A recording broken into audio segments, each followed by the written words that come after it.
Good,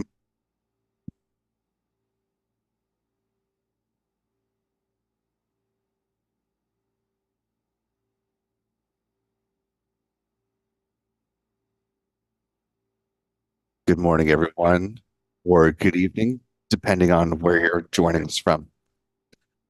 I'm Will Robinson Smith. I'll be providing our commentary for the duration of this coverage of the SpaceX static fire test in preparation for a crewed launch coming up on Friday, March 1st. Broadcasting from the Spaceflight Now News Bureau at NASA's Kennedy Space Center. You're looking live at a Falcon 9 rocket standing at the heart of Historic Launch Complex 39A. The crew access arm has retracted. We're just about 10 seconds away from the so-called big vent, as SpaceX is in the process of fueling its Falcon 9 vehicle, getting ready for an important test to make sure all of the systems are in proper working order and that this vehicle is ready to support astronauts heading up to the International Space Station.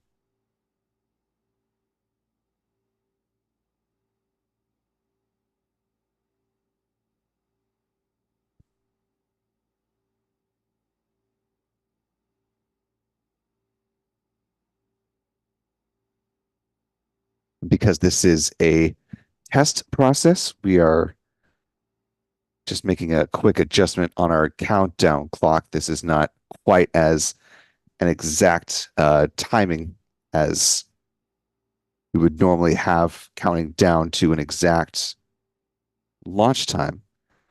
Of course, for missions heading up to the International Space Station, they have instantaneous windows each day for a vehicle to launch from Florida's Space Coast to race to catch up to the orbiting outpost. SpaceX and NASA are targeting a 12:04 a.m. Eastern liftoff time for the launch of the Crew 8 mission, sending four, or I should say three astronauts, one cosmonaut, up to the space station where they will dock at the forward or Earth-facing port. Docking should come about a day after liftoff. So with the launch on Friday, that would mean a docking on Saturday. They will then have a short, roughly 5 or so handover period between the incoming Crew 8 quartet and the outgoing Crew 7 folks. Crew 7 astronauts will then step back into their SpaceX Dragon spacecraft and make their way back down for a splashdown off the coast of Florida about a day after undock.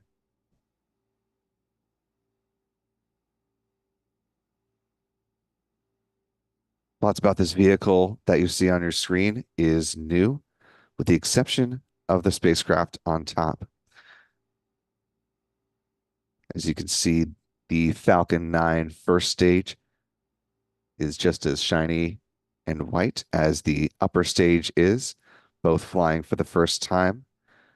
However, the SpaceX Crew Dragon Endeavour at the top of the spacecraft is going for its fifth flight. This is the first time that SpaceX and NASA are flying a Dragon for a fifth time. They've been learning a lot about the whole Dragon fleet, including this vehicle. We see the big vent beginning here. So we're right about T minus 20 minutes or so away from the static fire itself.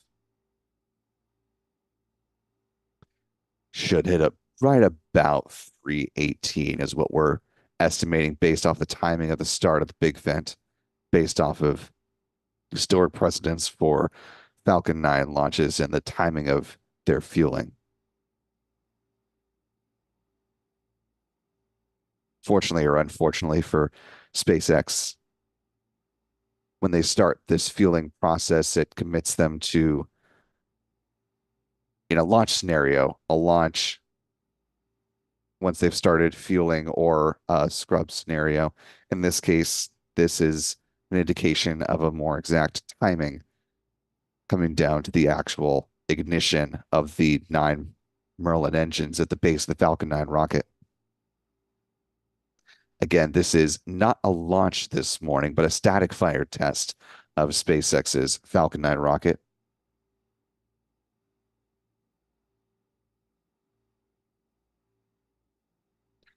If you're just joining us, welcome this morning. Very early on a Tuesday morning here on the East Coast, or perhaps fairly late if you're joining us elsewhere across the United States, or perhaps it's a very reasonable part of the day if you're elsewhere in the world.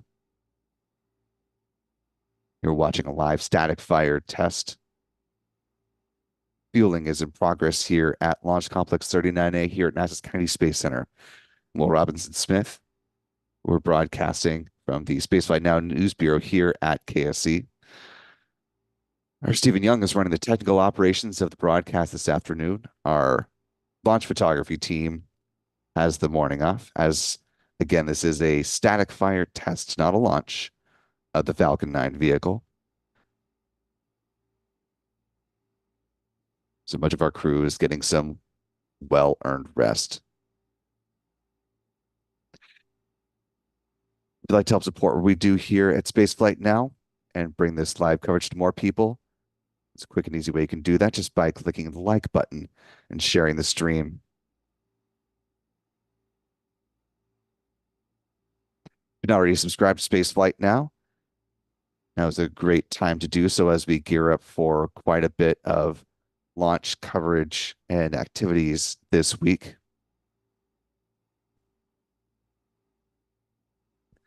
Of course, this test you see here is gearing up for the launch of the Crew 8 astronauts on Friday morning, and we'll have coverage in the run-up to that.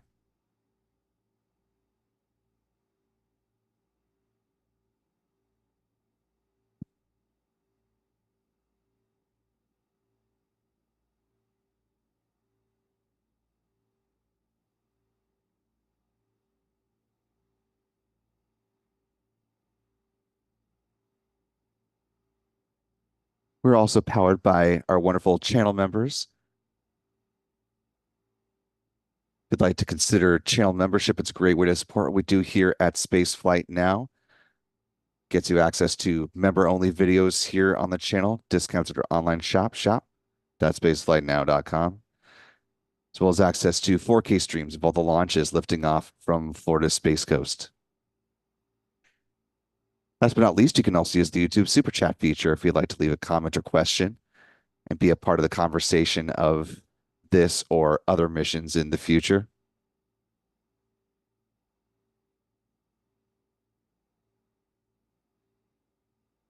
Your support of Spaceflight Now is A, very much appreciated, and B, allows us to bring you more robust and on-the-ground coverage, both here in Florida as well as elsewhere in the country.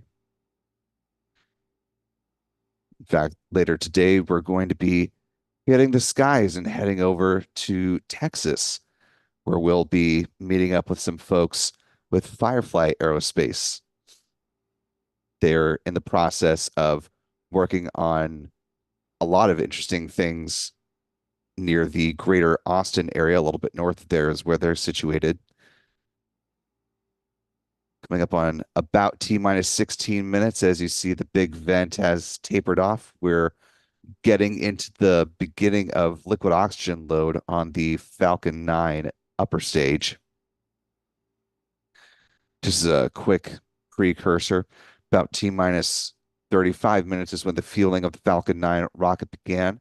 Again, this is a little bit of approximation as far as our countdown clock at the top right-hand corner, as we don't have a perfectly exact T0 time, but we do have a pretty good assessment based off of when the big vent happened, which just wrapped up.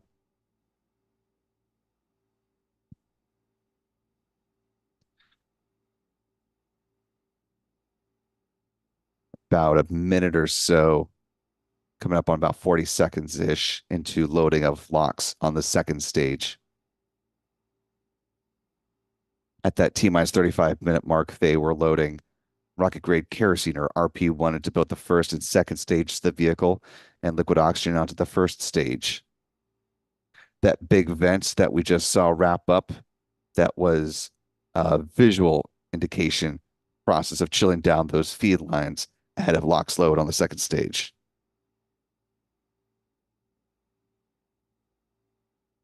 Coming back to Firefly, they're of course working on an upcoming vehicle in partnership with Northrop Grumman, the Antares 330, as well as a medium lift vehicle of their own.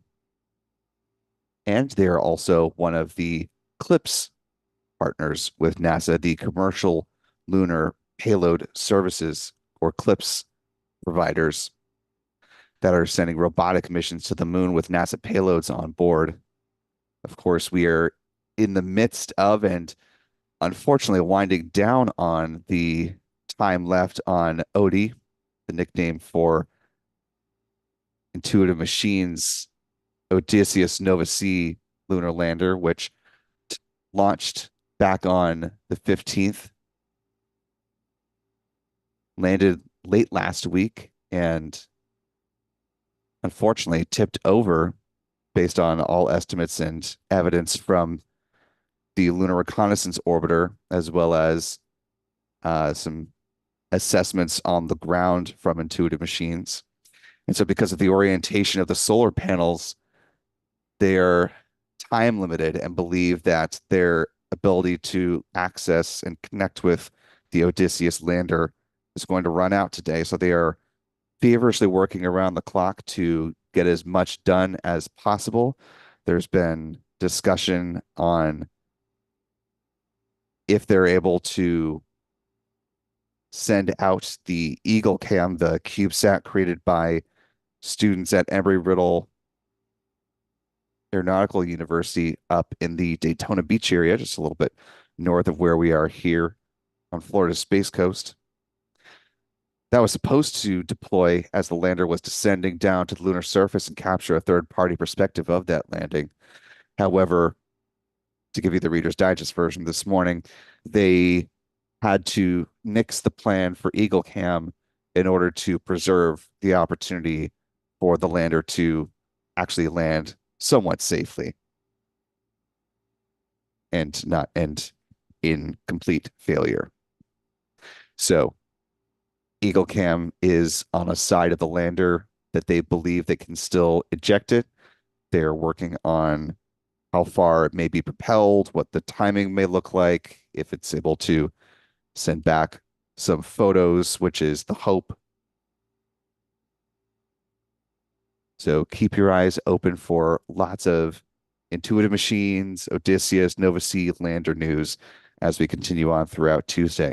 It's going to be another busy news day here on the Space Beat. T minus roughly 11 minutes, 43 seconds and counting to the static fire of this Falcon 9 rocket in support of the Crew 8 mission, the 8th full rotation mission of astronauts up to the International Space Station as part of NASA's Commercial Crew program.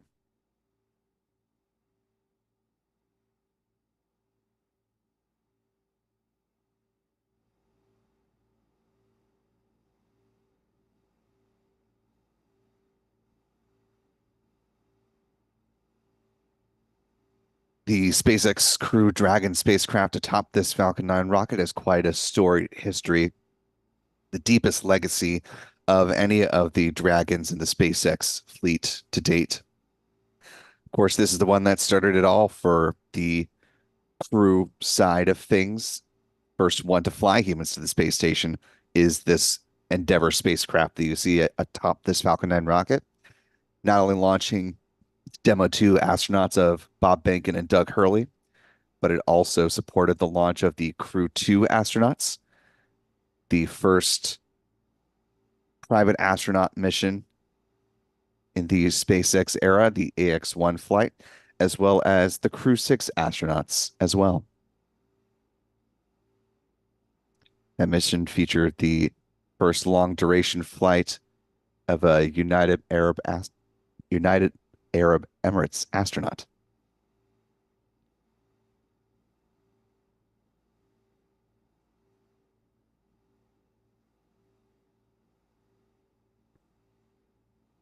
Less than 10 minutes to the planned static fire test now. Once this quartet arrives on the International Space Station, they'll spend about 6 months on board the orbiting outpost, where they will conduct more than 200 scientific experiments and technology demonstrations, furthering scientific advancement and better medical understanding for all of us here on Earth, as well as continuing to advance us towards an era in which we're in a more commercialized side of a low Earth orbit economy. Space station is nominally set to conclude its mission around 2030, when NASA and its various international partners are hoping and working toward a time in which they have at least one, if not multiple, commercial low Earth orbit destinations to choose from to send their astronauts to. Now, T minus 8 minutes, 47 seconds counting. In a little less than 2 minutes, be the chill down of the 9 Merlin 1D engines at the base of the Falcon 9 rocket. That'll involve flowing a small amount of liquid oxygen through the plumbing and turbo pumps to protect them from the risk of thermal shock and damage during the startup sequence. Again, if you're just joining us, thanks for being with us on a very early Tuesday morning. So we're counting down to the static fire test of SpaceX's Falcon 9 rocket in preparation for the Crew 8 launch on Friday. Again, there are no astronauts on board right now. This is not a launch. This is a static fire test, after which NASA, SpaceX, and its agency partners, international agency partners, will review all the data from this fueling and static fire demonstration and go and do their launch readiness review. They just completed their flight readiness review over the weekend and pulled go to proceed, noting that there were still a number of open items to work out. Some on the side of the launch operations here, others in preparation to return the Crew 7 astronauts and cosmonaut who are on board the ISS currently.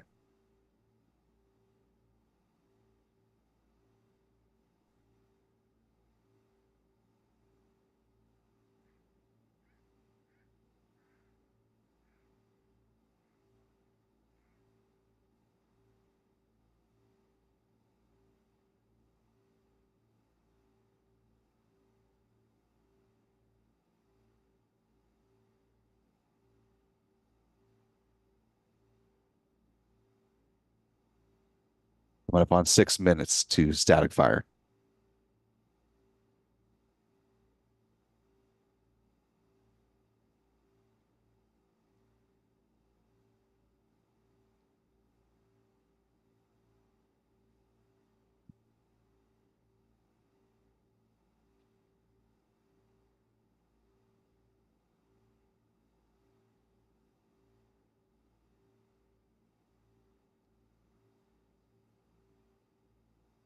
About 5.5 minutes away from the static fire test beginning. In about a minute or just a little bit less, we'll see the strong back retract sequence begin. The clamp arms underneath the Dragon trunk will open up, and the transporter erector, the strong back, will recline about 1.5 degrees away from the Falcon 9 rocket, and will stay in that position until the static fire begins. Again, this is not a launch, so the clamp arms holding down the Falcon vehicle will not release, of course, in a nominal situation. This rocket should not go anywhere. This will be a very brief, maybe 6, maybe 8 seconds of static fire. They will ignite the 9 Merlin 1D engines to ensure the health of both the Dragon and the Falcon 9 vehicle. Prior to this test beginning, the crew went through what's called a dry dress rehearsal, where they went through the full day of flight procedures, where they got into their flight suits which you've seen now several times for both private astronaut missions as well as these crew rotation missions. They got into their Falcon vehicle. They did all their comms checks. They went through the full countdown and process as if they were launching, but in an unfueled vehicle, just to get the timing of everything right and make sure that all of the ground support teams on both the NASA and the SpaceX side are ready to support the crew. With that process behind them, that brings us to where we are right now with this fueling test leading up to a static fire of the Falcon 9 rocket. We're coming up on 3 minutes, approximately 3 minutes before the static fire. You can see the strong back start to shift away from Falcon 9 rockets, just a slight lead back away before this static fire test. Appreciate the more than 600 of you that are joining us on a very early Tuesday morning here.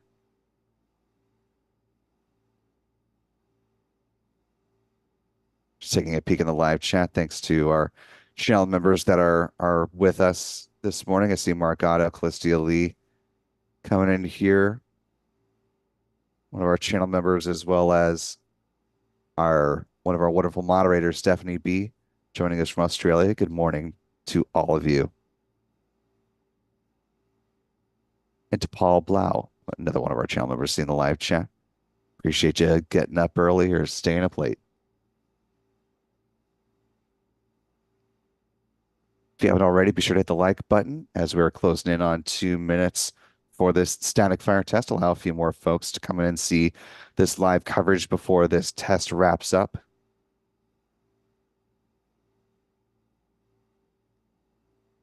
Joshua Ganin, Josh King, good morning to you both. And I will echo Callistia's comments that it is indeed way too early.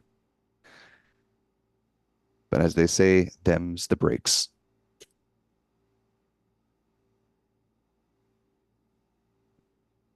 The most important part prior to this, we're seeing the ground gas closeouts here. They wanted to get the timing the same for the crew dry dress rehearsal as it will be on launch day, which again is set for a liftoff at 12:04 a.m. Eastern on March 8th. Excuse me, on March 1st. It is too early. 12:04 a.m. Eastern on March 1st, this Friday, is the planned launch, the Crew 8 mission. There we go. Coming up on about a minute out from the static fire test beginning. Again, this is an approximation, so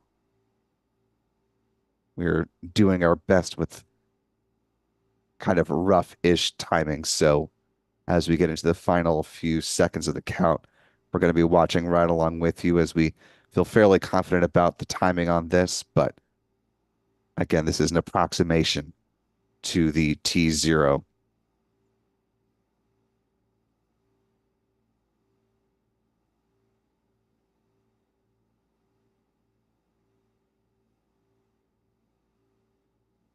We're roughly 20 seconds out.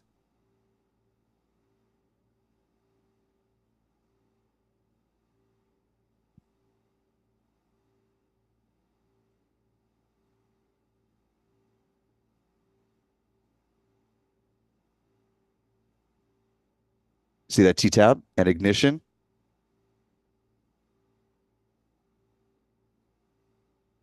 And the static fire is underway.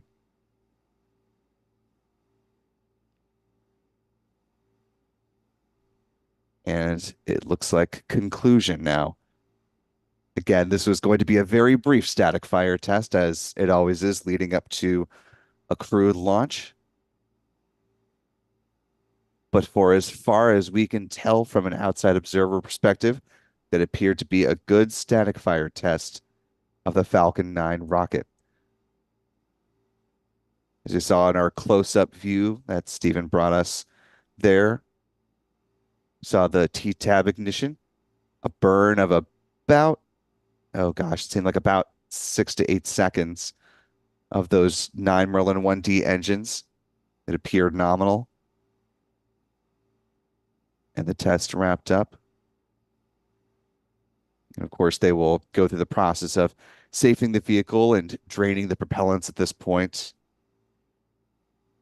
And they will take all this data and go into their launch readiness review, make sure that they understand all the data about this Falcon vehicle, as this is going to be the first flight of this particular Falcon 9 first stage.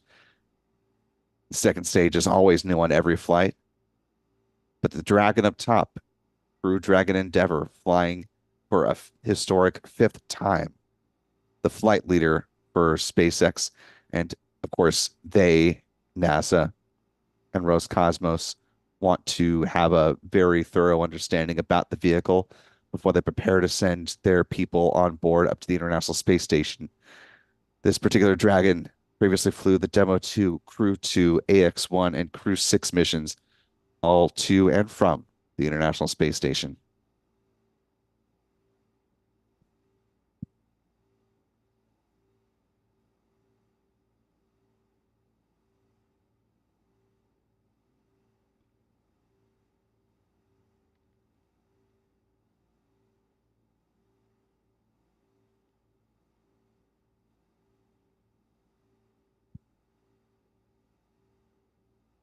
And with that, we're going to go ahead and close things out.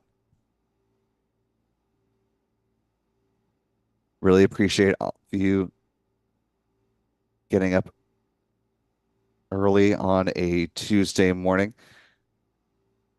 If you'd like to continue watching the safing of the Falcon 9 vehicle or get a view of some of the other pads around the Space Coast, as well as look into Starbase, which, of course, SpaceX and the FAA just announced that the SpaceX-led mishap investigation into the second integrated flight test, what they are calling the second orbital flight test, OFT2, of Starship, that has wrapped up, and SpaceX is working on 17 items to prepare for the future launch of the third flight of Starship. So you can check that out. Our views from Starbase, thanks to our friends over at Lab Padre. All those views live 24/7 over on Launchpad Live. Appreciate Paratrooper Chad coming in here near the end of the broadcast with a $2 super chat saying, thanks, Will. Now get some sleep. And yes, I will be returning to Slumberland very, very soon. Appreciate the support from you and the rest of our folks joining us this morning, early evening, or late evening. I don't know. It is 3:22 a.m. here on the East Coast, whatever time that is for you. As Steven says, oh, dark 30 for much of the United States. But thanks to Stephen Young, our editor of Spaceflight Now, for running the technical aspects of the show. We'll see our launch crew in action coming up on Friday morning for the launch of this vehicle, supporting the Crew 8 mission to the ISS. Our live coverage will start a few hours before that, as we'll go through all the operations of crew getting on board the Dragon, walking out, cruising in their Teslas to this pad. All the things leading up to this mission.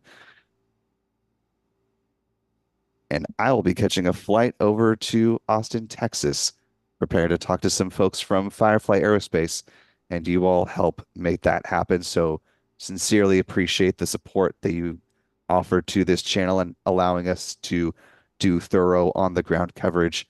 Look forward to bringing you some of the sights and sounds and information about the happenings going on with Firefly, up to and including getting a look and learning more about their Blue Ghost for lander. And as BXM Studios mentioned on the way out, got a solar eclipse coming up on April 8th. So keep an eye on our social channels for updates on our coverage plans for that. Last but not least, be sure to join us after the Crew 8 launch on Friday. We've got our live news from the press site show, our weekly roundup of all the happenings in space news of the past week. So thank you once again for spending part of your early morning, late night with us for this static fire test. We'll continue to monitor SpaceX and NASA for updates following their launch readiness review of the Falcon 9 rocket, the Crew Dragon spacecraft, and the crew themselves preparing to fly to the ISS. For all of us here at Spacefly Now, Will Robinson Smith, be good to yourselves, be good to others, go get some rest. We'll see you next time. Bye-bye.